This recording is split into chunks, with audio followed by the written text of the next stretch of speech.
Hello mga ka-friendly. Tayo po ay gagawa ng papaitan with sinigang mix.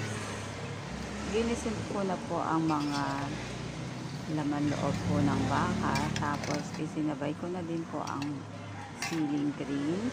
Tsaka po ang paminta. Ayan, sige, gigisa-gisa lang po lahat. Pagkatapos po,